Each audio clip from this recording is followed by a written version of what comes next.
Ceann, the streets of Dublin's north inner city haven't been safe for a long time. The area is scourged by open drug dealing, drug taking, on-street nuisance drinking, constant and threatening antisocial behaviour.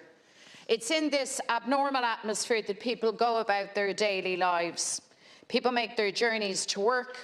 Parents do the school drop-offs with the ever-present hum of menace, risk and an overriding lack of personal safety.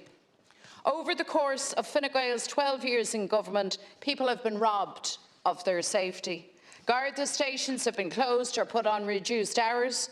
Community Garda numbers have been decimated. Gone are the days of the Garda on the beat, the very bedrock of effective community policing.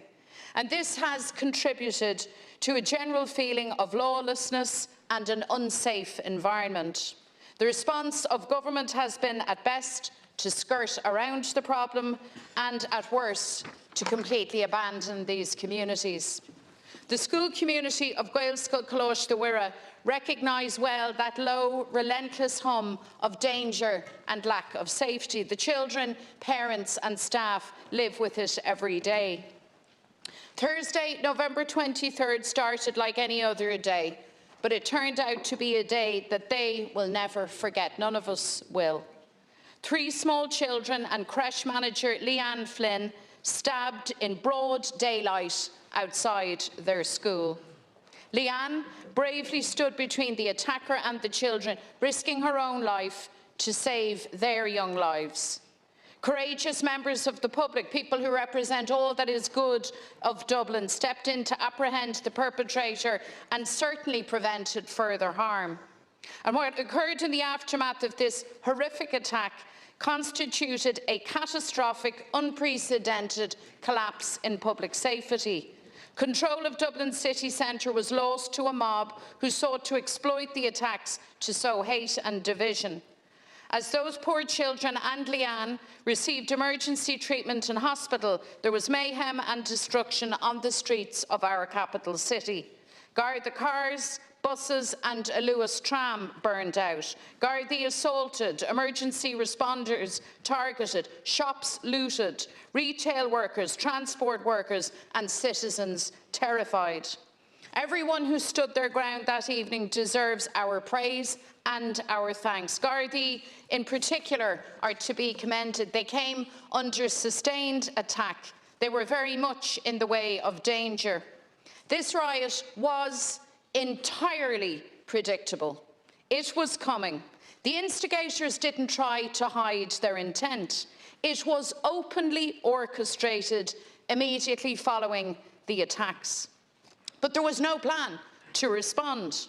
According to the GRA, the Garda Representative Association, no central instruction issued to Gardaí. They were left to organise themselves on WhatsApp.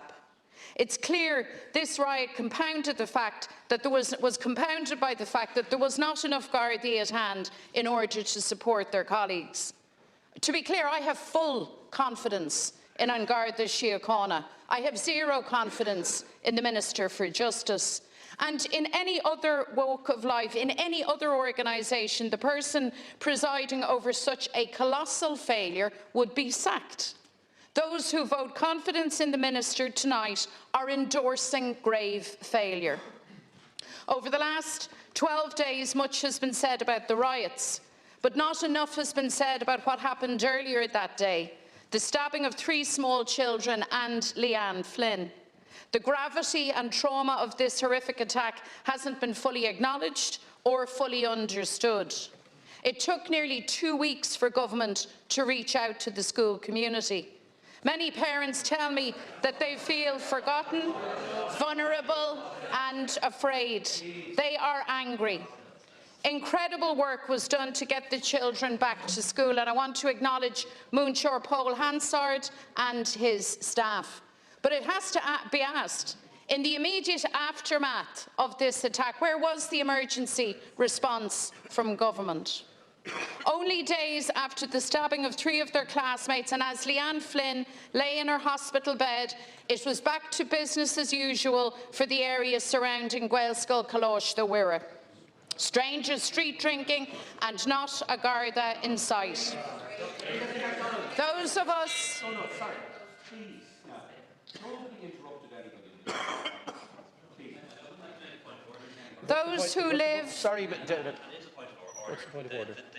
The Leader of the Opposition has quite disgracefully misled the Dáil.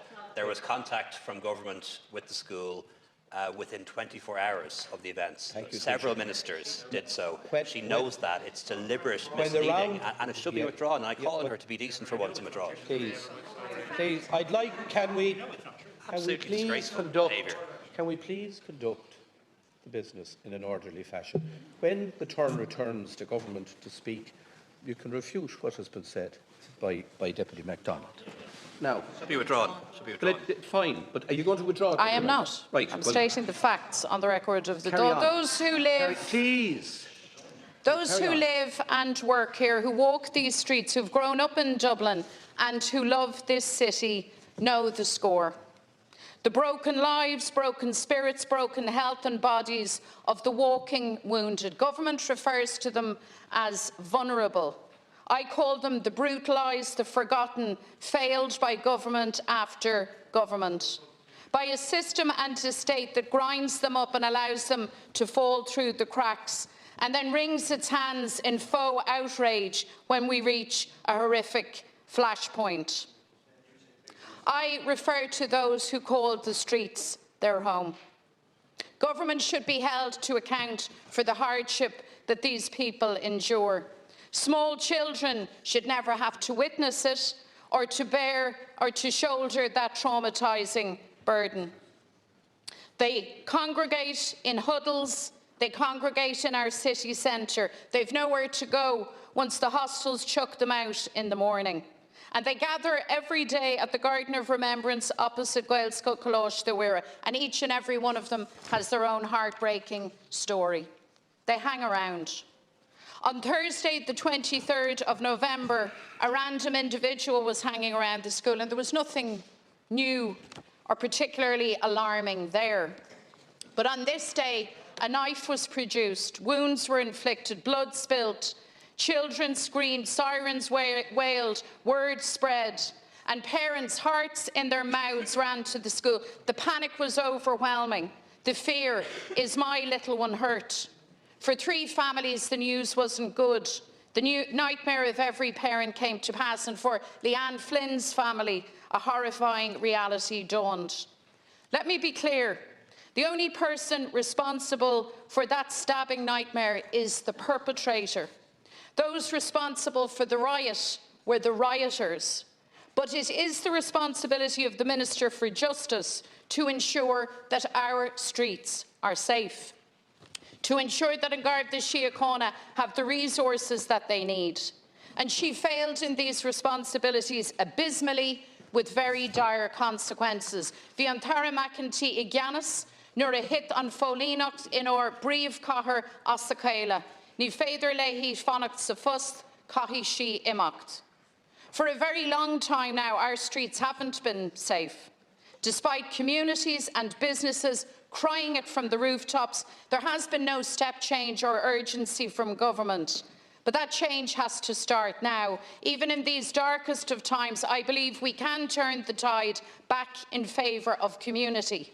With the right policies and determination from government, confidence in public safety can be restored and strengthened. Our communities and the Gardaí who we send out to uphold public safety deserve that.